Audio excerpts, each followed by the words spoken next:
ils peuvent s'en sortir de cette manipulation politique. ñaar bi mooy la transparence dans la gestion des affaires de l'État, la transparence dans la gestion des affaires de l'État, une nécessité pour justement un développement au Sénégal. Voilà. D'accord. La transparence dans la gestion des affaires publiques, une nécessité pour justement le développement de ce pays-là. ñaar yooyu bu ñu ko dóoree. xëy na peut-être dinañ ci mën a gindeeku waxtaan et finalement je me rends compte que je suis pas mal. D'accord. waa Alioune léegi ñu finalement maa ngi xoolaat sama bopp mais bien quand sûr même Cheikh Diane. Alioune léegi Cheikh Diane waxal dëgg saabu du fóot boppam. da ngaa mignon nag da ngaa mignon. léegi Alioune non à force de me dire dama koy gëm. bien sûr. wala ma koy wax ni tout le temps dama koy gëm. gis nga yéen a ngi xuloo. xam nga. kon baax na kon xaaral ma noppi. c'est que dama kontaan en fait quand je vous retrouve je suis très content. j'arrive fatigué mais je suis assis. et surtout quand on vous dit que t'es mignon da lay revigorer. daf may gën a kii quoi te Cheikh Diane moom da lay comprendre loolu man boo ma wax ay damay mignon damay gën a góorgóorlu. d'accord da ngay gën a góorgóorlu donc ñu dem directement si ponk bu njëkk bi di les Sénégalais peuvent-ils s'en sortir des manipulations de nos politiques. oui parce que ku nekk dafay wax yow yaa def lii yow yaa sàcc lii yow la ñuy jël yóbbu la ci kaso bi yow sàcc nga yow il faut que ñu créer bon bah je pense à Waly Diouf Bodiang yow il faut ñu indi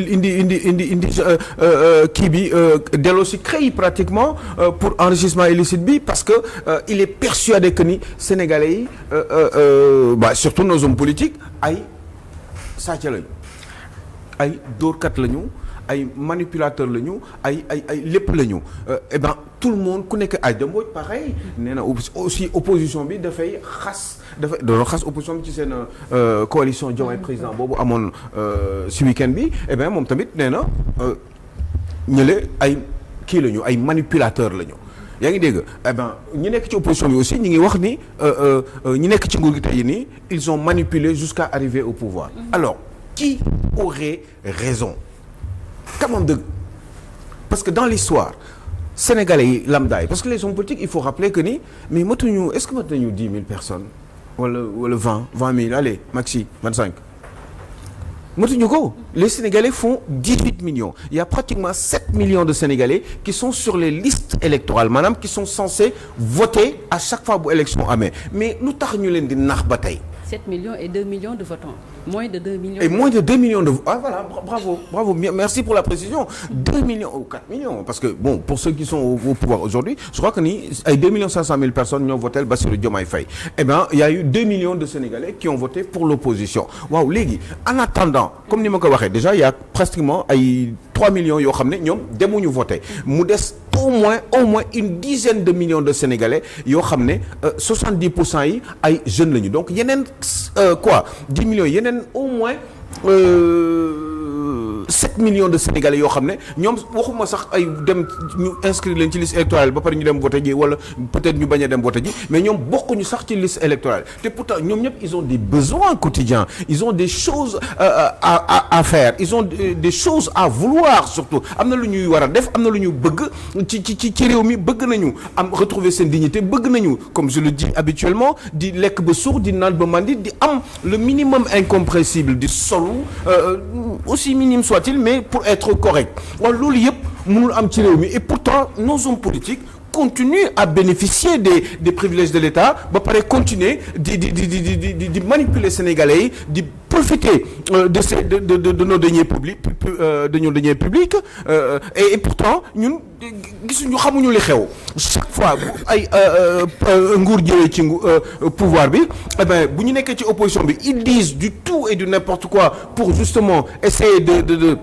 d'attirer la sympathie des populations ba tey loolu da ngay gis ni bu ñu leen xasee ba votel ils font carrément et ils disent carrément autre chose par rapport à ce qu'ils avaient prévu préalablement avant ñu leen di fal. Donc qu'est-ce qui se passe tey ñi nga xam ne aussi ñoo nekk dans l'opposition qu'est-ce qu'ils font ñoom it bu ñu xasee ba ñëw ci nguur gi non seulement du ñu def dara mais ñi nga xam ne ñoo nekkoon ci nguur gi sax ba pare dellu ci opposition bi bu ñu ñëwee da ngay fàtte sax ni ñii bërki démb la ñu nekkoon ci nguur gi donc c'est quoi le problème est-ce que les Sénégalais war nañu mën a au jour d'aujourd'hui fexe def seen kamtalaay kàttan ba di gën di bàyyi xel ci homme politique yi te ñu xam ni ñoom loolu ñu yor noonu donte ak ay teraanga ngi ci biir sax ñoom ñoo leen ko dénk et que ils doivent extrêmement être scrupuleux par rapport ak choix bi nga xam ne moom la ñu war a am ci homme politique yi te pour loolu il faut que ñuy réfléchir di bàyyi xel ci ku nekk lan nga wax est-ce que seen i waxu démb mi ngi méngoo ak seen i waxu tey je crois que bu ñu tàmmee di def loolu yu bari mën na ci génn ci réew mi parce que tout simplement ils se sentent pas véritablement dans une certaine pression amul parce que bu ñu amul ay pression dëgg comme il se passe dans les pays occidentaux nga xam ni bon da ngay gis ni yenn réew yi mais surtout les pays du nord quoi mais nit dafay ñëw comme je le dis souvent dafay ñëw mu liggéey ba dëkk bi kontaan ba ñëpp xam ni kii ñii liggéey nañu mais pourtant ñoom du leen empêcher ñu kooku liggéey noonu ñu génnee ko ci nguur gi eh bien jëlaat keneen parce que tout simplement kenn koo xam ne ñëwagul te kenn xamul sax lan la war a def parce que tout simplement yaakaar bi dafa fort wala proposition concrète yi ñuy def ñoom population bi de par leur maturité et de leur intelligence ils se disent que ni ñoom dëkk yooyu ces citoyens là ils se disent que ni eh bien c'est très bien kii li mu def jëfin bu rafet la kii liggéey bi mu liggéey bi baax na kontaan nañ ci moom waaye véritablement ñun dañuy changer li tax ñu bëgg a changer c'est parce que ñun dañu xalaat ni bu ñu jëlee ku bees kii di ñëw te xamuñu ko doonte xamuñu ko bu ñu ko jëlee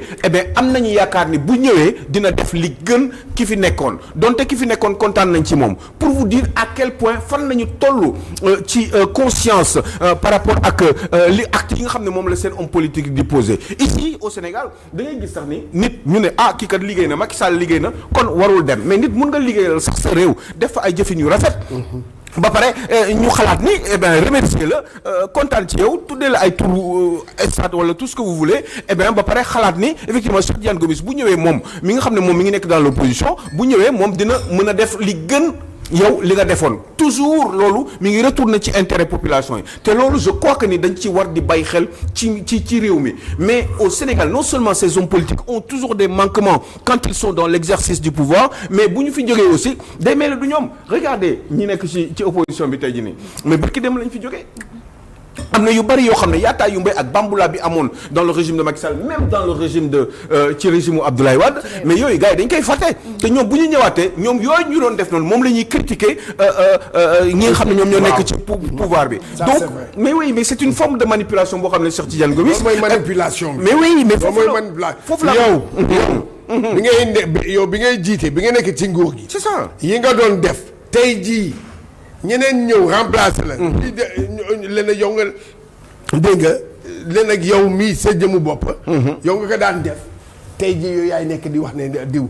yow yaay critiquer yow yaay critiquer alors que yow lii ngay critiquer nii boo sàgganee weer ci ginnaaw parce que capable nañ ko wala at ci ginnaaw yow daanoo yow yaa ngi doon def la même chose wala même si ça se trouve vous faisiez pire que ça te loolu daf fi war a jeex te loolu kenn rek moo ko mën a lijjanti du keneen ce sont les Sénégalais qui peuvent régler ça mais pour loolu am volonté bi rek doyul il faut que ñu am la culture politique xel bi du xeesoo intelligence parce que am intelligent nañu feneen mais ci wàllum.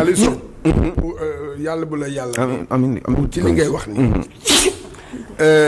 tere nit doo génn réew mi Macky Sall def na ko fi. qu'est-ce qu'on disait opposition boobu nekkoon foofu lan la doon wax. voilà def na ko fi Macky Sall. opposition boobu lan la doon wax. nit yi bëgg a génn ba saa ñu ne nga dem ba aéroport ñu ne la doo génn. waaw tey jii ñi nekk fii ñoom soo ko def nañ ko ñee di yuuxu. waaw ñoom Mansour Faye di yuuxoo. waaw ñoom ñii di yuuxoo ay way nangam droit de tappale.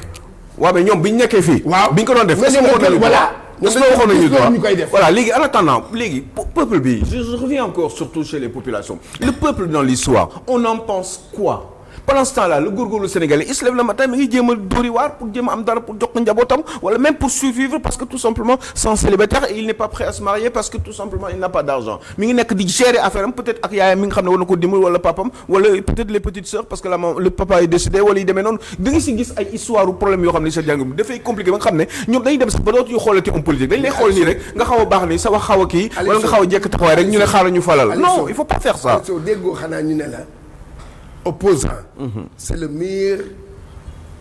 le meilleur président. Bah voilà. Un opposant c'est le meilleur président. Parce que vous êtes non mais attendez. léegi nag quand il devient maintenant président il n'est plus maanaam li mu doon wax yëpp du ko def léegi nag loolu moo tax ma bëgg a poser. c'est-à-dire que léegi loolu yow suñu politiciens yi ni ñu mel la. loolu moo tax ma ne la man phrase bi du ma ko bàyyi mu politicien bu waxee man damay doon comme Saint Thomas. loo gis rek. lu ma gis. politicien bu ñëw toog nii ne ma lii am na lii am na lii am na.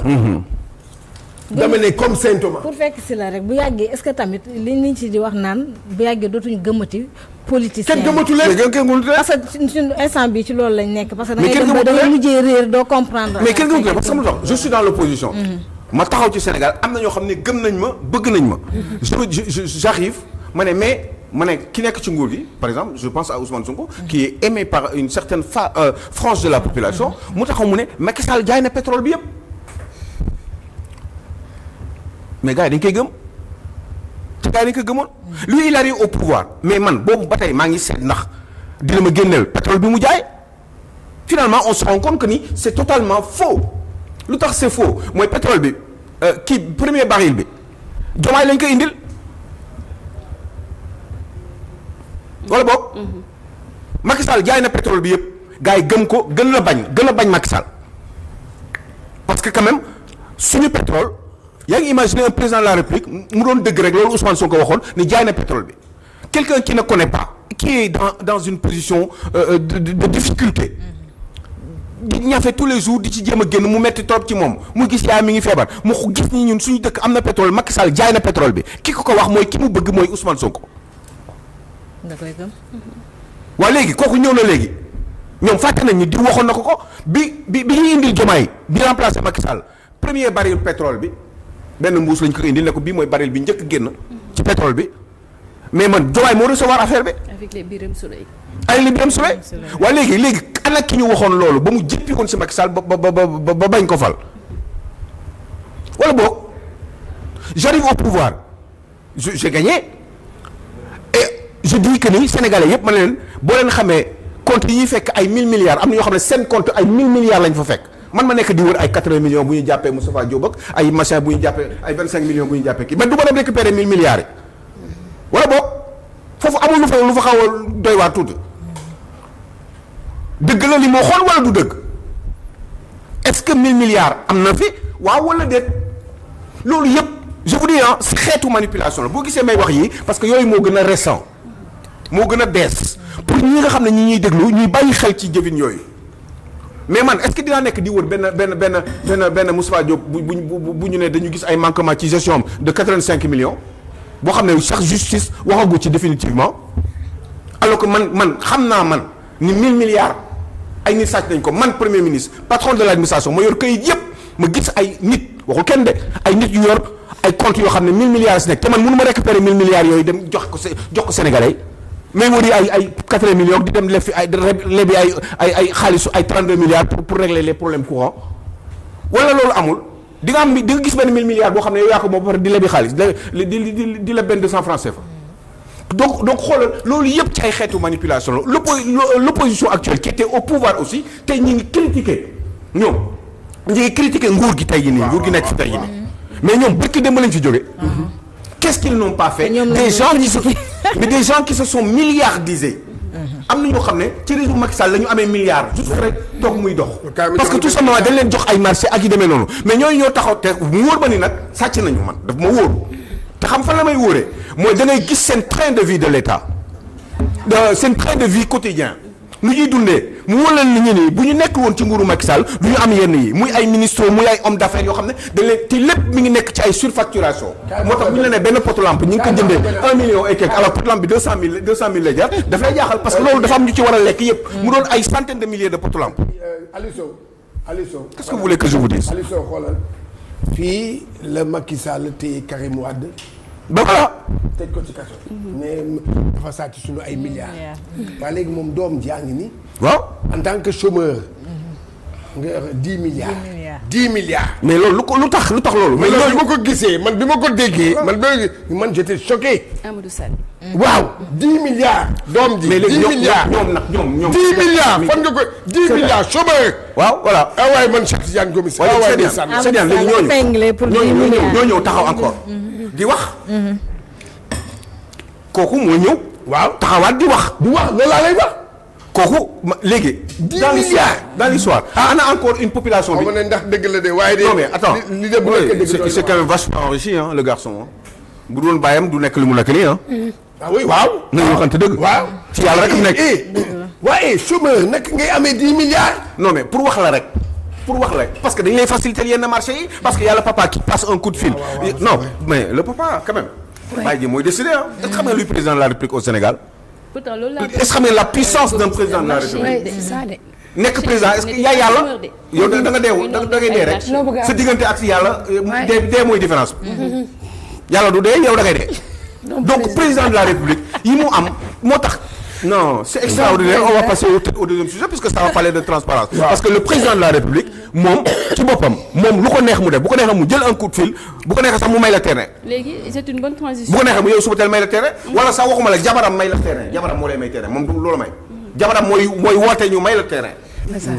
woote laa wax un coup de fil il suffit juste nga xool parce que peut-être directeur domaine bi bu sàgganee du fa taw ah. wala du fa yàgg bu ne ñett non du fa yàgg. bu ne non madame c'est-à-dire que affaire yi procédure la war a jaar yoon bi nii la demee ak yi demee noonu parce que tous les Sénégalais sont égaux ak yi demee noonu devant nos richesses ak yi demee noonu mu ne ko wax xaaral ma ñëw. xaaral ba prochain yow conseil des ministres di nga xam li lay dal. Aliou Sow jub-jubal lañu wax de. mais jub-jubal dans quelle histoire jub-jubal aussi tu me dis que ni ONAS a ngi foofu noonu Cheikh Dieng leen mi lii la ñu def ci biir ONAS lii mooy tuxi doon yi dama bëgg yoon woo ma. mais ba léegi kenn woo ko léegi def na juróom-ñeenti weer ba non seulement dañ ko dàq mais moom mu ñëw taxaw def ko presque kenn woo ko alors que gis nañu lu mboj lii am biir ONAS. gis ngeen te léegi ñuy woo ñeneen. ngay dégg beneen cas bu doy waar aussi boo xam ne maa ngi nekk di si gëstu le cas de la Sénélec mais xoolal Amadou Ly Akile nii lañ ko defoon léegi gis naa ci beneen cas bu grave boo xam ne Sénélec defaat na ko beneen xale bu góor là un contrat de 8 milliards. pratiquement 8 milliards 800 millions hein. Oui bah oui je sais bien de quoi je parle même si je peux pas rentrer dans le détail parce que émission bi joxuñu temps pour ñu dugg ci détails yi yow nguur gu bees ñëw na contrat boo xam ne kooku da doon xeex ak armée bi ci kii bi ci pour marché pour gagner marché bi kooku nekk le mieux disant gagner marché bi de 8 milliards 800 millions. bi mu gagné marché bi ba pare ba taxaw nguur gu bees gi ñëw ñu ne léegi dañuy jox contrat bi dañuy annuler yow sa contrat ne waa ji dañuy annuler contrat am. jox ko armée bi. est-ce que dégg ngeen gagné woon na ko ba pare. gagné woon na ko mais état armée bi ci concurrence la woon concurrent la woon. ah ñoom ñaar concurrent la woon waaw am na. kee gagné waaw kee gagné léegi nguur gu bees gi mu war a commencer préparer jël ay alal bu dul jeex. préparer liggéeyal réewam. mu doon doomu sénégalais ñuy wax souveraineté nationale ñuy wax priorité au Sénégal. kooku ñëw jël 8000 xam nga bu contrat yi bu commencé bu dee yow am nga réserve d'argent wala banque yi wóolu nañ la dañ lay lebal xaalis. ba yow nga commencé di préparer liggéey bi état bu bees ñëw nguur gu bees ñëw waa nguur gu bees kooku su ñëwee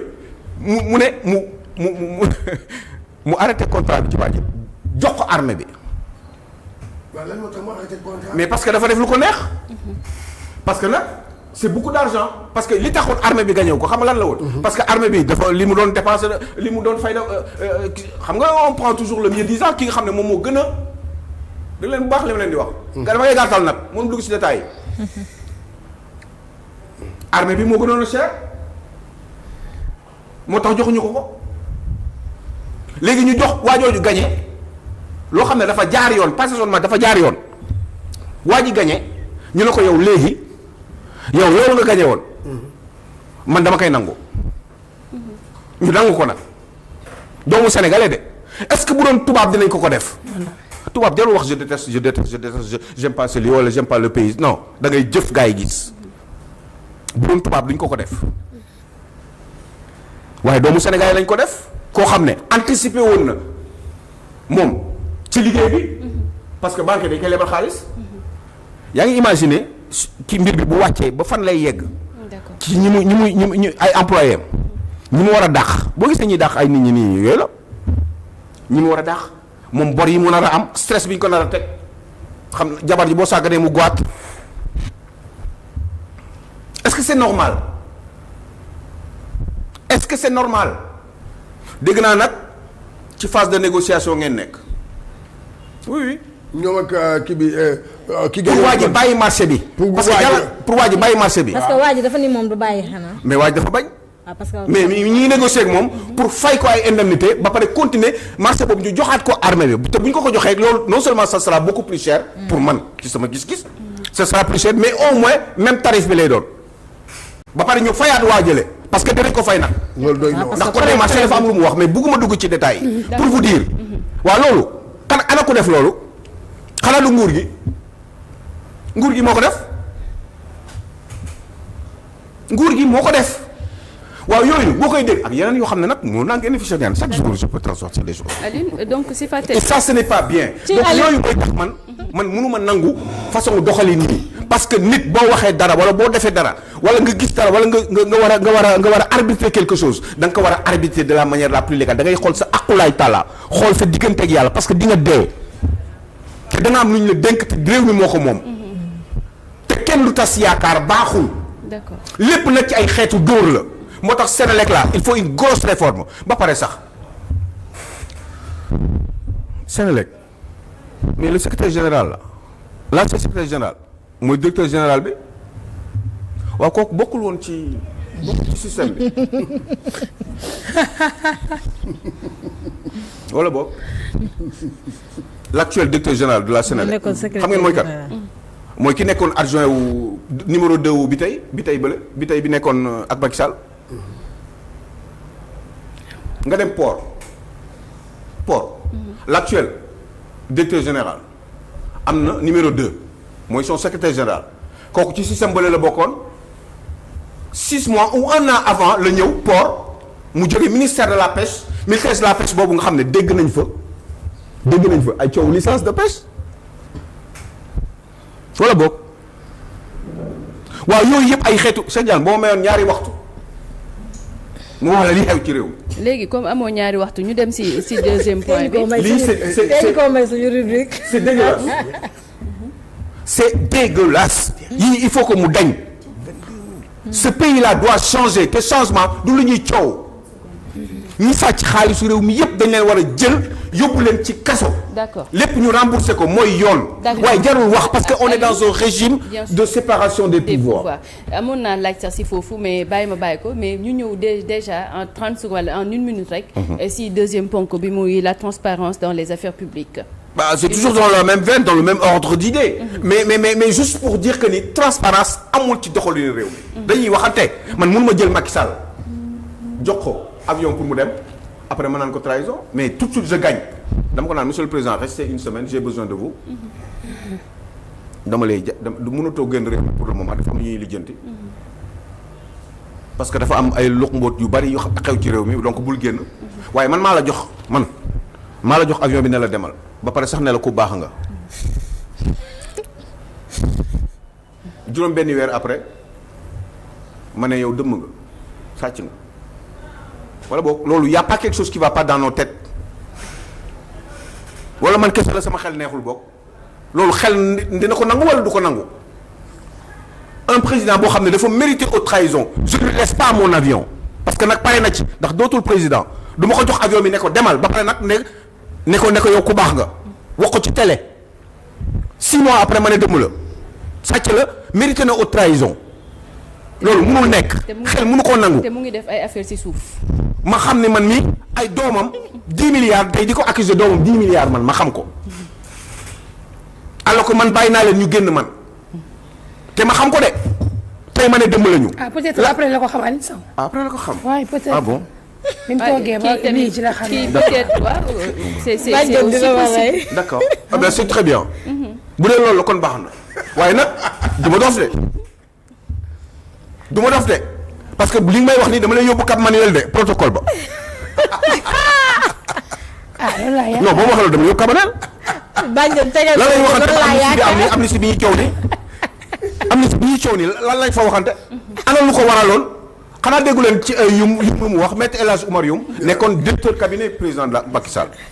nekkoon président groupe parlementaire nekkoon ministre des forces armées. kooku lan la wax Birame Souleye bu ma waxloo. ah bon Birame Souleye bu ma waxloo yow sa patron waxuma sax ñaan amnistie bi waaye dafa sukk ñaan ko. am na transparence ci réew mi du yaay wax loolu léegi. transparence loolu ay transparence dans l'histoire man lan laa war a gëm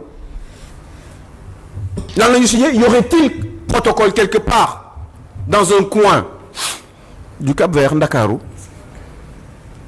c'est pas vrai ce sont des tricheurs li ñuy wax du ci suuf ak ci kaw du dëgg bokkul il faut que ces gens-là changent te ki leen di changer bàyyi leen yàlla teg leen ko ne leen sénégalais yi ñoo leen di changer am na yoo xam ne ci yenn dëkk yi kenn ñemewu ko def. c'est impossible on n'a pas le droit d'être milliardaire du jour au lendemain parce que da nga bokk ci benn régime. ana Doro Gueye. waaw kooku de maa ngi ko fi doon dégg laaj ko fi de. ñii ko doon people ñii. ñii de people nañ ko fi xaw ma bës nañ ko fi ñii. xam nga may laaj. waaw. mais xippil xool xippil gëmm xippil machin xippil tout ce que vous voulez. fa la mujjee ana entreprise am yi mais état bu bees changé na continuer job. pourquoi il n'est plus là. xippil gëmm est-ce que gëmmul. daa doon. bah je sais rien mais normalement un milliardaire. waaw ku am xaalis. nekk un homme d'affaires opérateur état bi dimbali la. wax dëgg yàlla kooku même bu beneen état beneen nguur ñëwee yow da nga war a toog di continuer sa liggéey. fan nga nekk. mu ngi ci kaso. ba nekkul Sénégal ah. du tax mu dem lan la seqoon ak Macky Sall. question. xam nga luy écran. c'est terrible. non du écran bi may wax nii de télé nii de. d'accord jërëjëf ma bàyyi la nga tàggatoo. c'est terrible li ñu mën a wax moom waaw. société écran nga bëgg a wax. waaw déet dama ne ana moom lu tax moom ay xaalis bi amul yëpp moom. écran bi nga wax léegi. wala waaw déet waaw tu as bien compris Cheikh Diagne Gomis. dama ne man liggéey ko waaye ma waaye mooy kii waxee. Aliou ma bàyyi la nga tàggatoo. non normalement état day ko ne du ana Sénico mi ngi fi Ablaye Dia. waaw di fay ay doomu jàmbur. ana ñeneen ñi ñu ngi fi ci réew mi yenn sociétés yi. ate ba mi ngi fi ba tey. ak ñeneen yenn sociétés yaa ngi fi. mais ñenn ñi dañ leen di defar spécialement pour loolu. ils deviennent du jour au lendemain milliardaires boo sàgganee ci régime Ousmane Sonko bi ak Bassirou Diomaye Faye bi ce sera la même chose tout de suite ay milliardaires.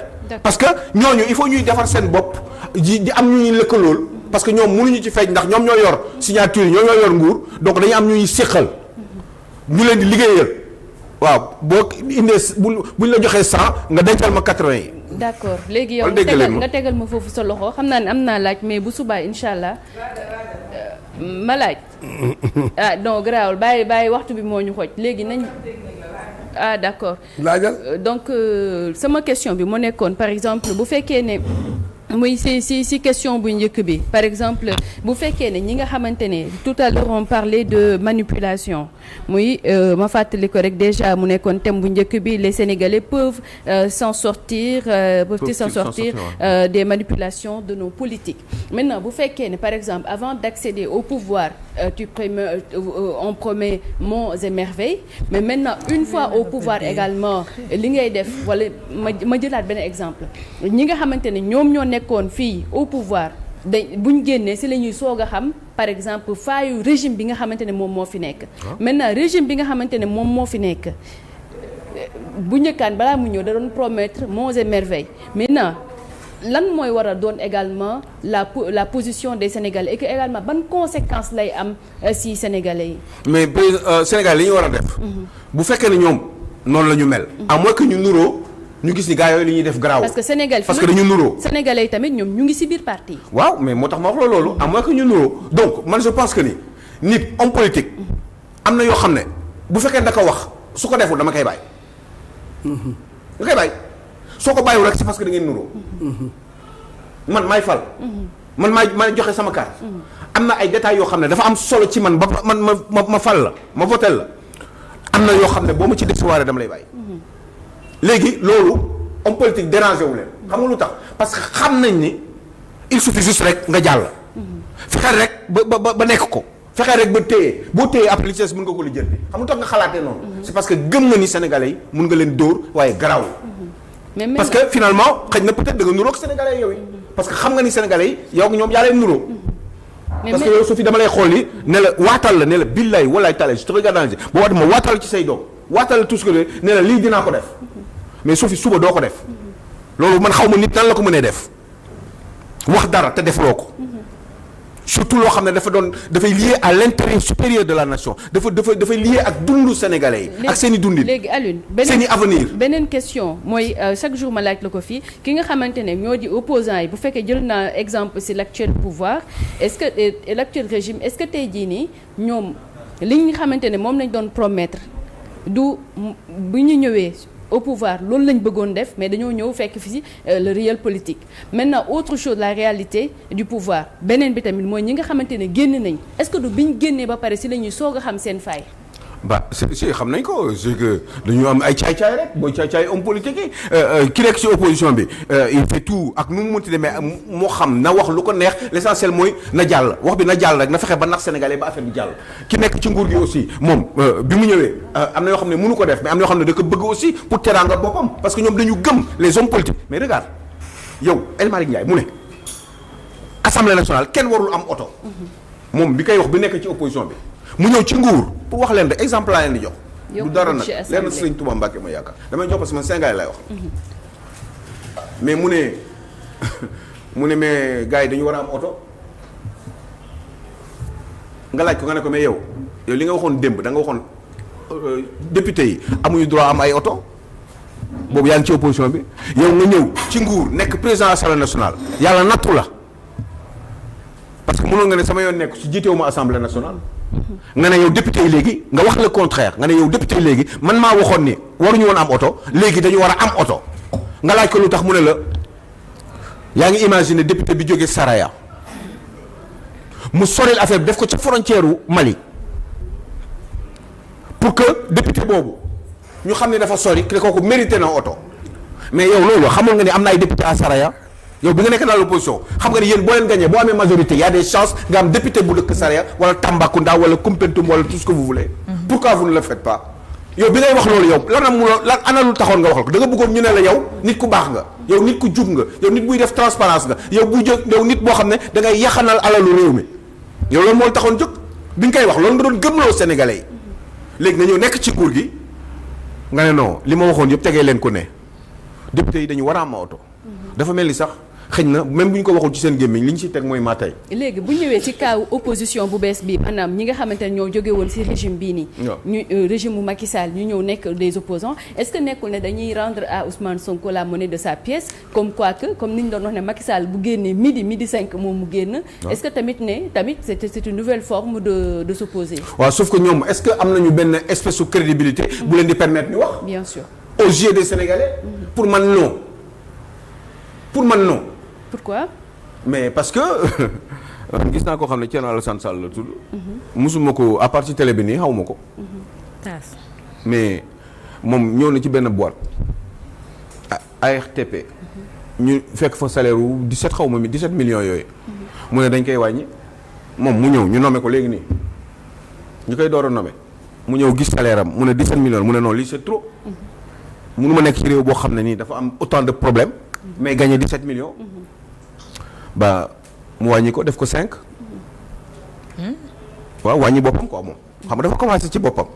waaye gis naa aussi koo xam ne Ousmane Sonko la tudd dafa ne fonds politique yi baaxul.